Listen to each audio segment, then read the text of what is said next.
अपने जीवन के चारों ओर देखो और एक सेकंड के लिए सोचो कि अगर आप गायब हो जाओ किसी भी कारण से, लेकिन आपको नोटिस करने वाला कोई ना हो, तो सोचो कैसा लगेगा। ज़रूरी नहीं है कि आपको ढूंढने वाला कोई हो।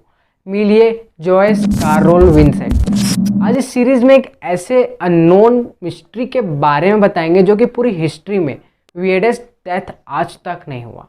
इस केस में इंटरेस्टिंग यह है कि एक विक्टिम अननोन कारण से चलती हुई टीवी के सामने वाली चेयर में उसकी डेथ हो गई और 3 सालों तक उसकी बॉडी उसी चेयर में बैठी रही और टीवी भी वैसे ही चलती रही।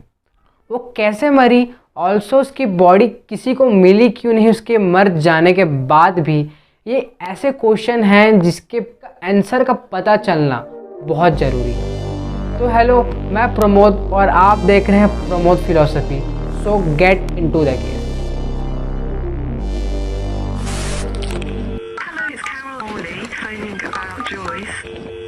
I'm looking for any information, no matter how minor, about Joyce Vincent. Joyce Carol Vincent का जन्म 29 अक्टूबर 1965 में हैमरस्मिथ में हुआ था।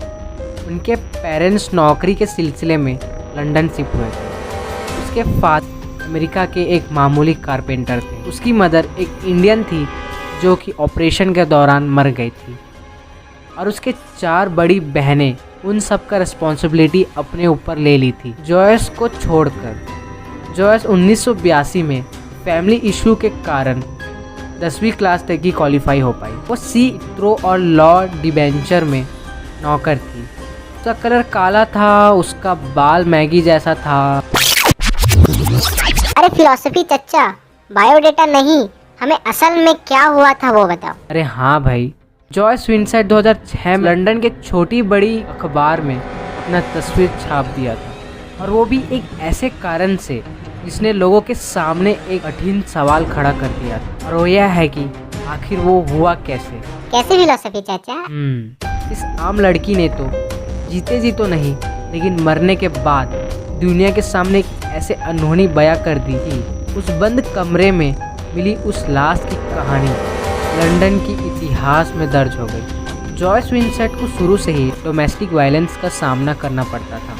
बचपन से ही ये सब सुनकर उसके दिमाग में काफ़ी असर पड़ा, जिसके कारण वो अपनी नौकरी नहीं कर पाती थी और उसे 2 नौकरी से भी निकाल दिया गया था, जिससे उसका मनोबल इसकी तरह कमज़ोर हो गया। लेकिन तीसरा नौकरी वो अपने फैसले से छोड़ दी थी, बिना किसी वजह से। ना उसके कोई दोस्त बनते और ना वो ज़्यादा किसी के साथ रहना पसंद करती। उसके परिवार वालों को कहना था कि जॉयस उनसे कभी कभी ही बात करती थी और कभी कभी सालों भर के बाद बात करती थी। जॉयस के बारे में यह भी कहना है कि वो घरेलू हिंसा का शिकार थी। उसकी सगाई भी हो चुकी थी पर किसी कारण से शादी टूट गई। एक कारण बहुत है किसी इंसान को पूरी तरह तोड़ देने को। 2003 में जॉयस सबसे दूर जाकर एक छोटे अपार्टमेंट में अपनी दुनिया बना ली। 25 जनवरी 2006 में लंदन के पुलिस ऑफिसर जॉयस के उस घर में दाखिल हुए। दरवाज़ा खुलते ही एक बदबूदार गंध चारों ओर फैल गई। इतनी बदबू कि किसी इंसान के बस की नहीं। दरवाज़ा खोलने पर टीवी की चलने की आवाज़ आ रही थी, जैसे कोई घर के अंदर बैठा हो। ऑफिसर के आगे जाते ही जो उसने देखा, उसके देखने के बाद पैरों तले ज़मीन खिसक गई। सोफे में पड़ा वो कंकाल ऐसा लग रहा था मानो किसी भूत बड़े प्यार से टीवी के सामने बैठकर तारक मेहता का उल्टा चश्मा देख रहा हो। 3 साल तक पड़ी लाश पूरी तरह से सड़ गई थी। फॉरेंसिक टीम का कहना था कि जॉयस की मरने की वजह हाइपरटेंशन और अस्थमा की अटैक के कारण हुआ। पर सोचने वाली बात तो यह है कि उसके मर जाने के बाद भी सालों तक लोगों को भनक तक क्यों नहीं लगी। असल में जॉयस जिस अपार्टमेंट में रहती थी उसके पास में एक कूड़ेदान का ढेर हुआ करता था, जिसके कारण लोगों को लगता था कि वो सालों भर तक कुछ कचड़े की बदबू सूंघ रहे हैं। लेकिन लोगों को कहाँ पता था कि वो लोग 3 सालों तक सड़ी हुई लाश की बदबू सूंघ रहे हैं।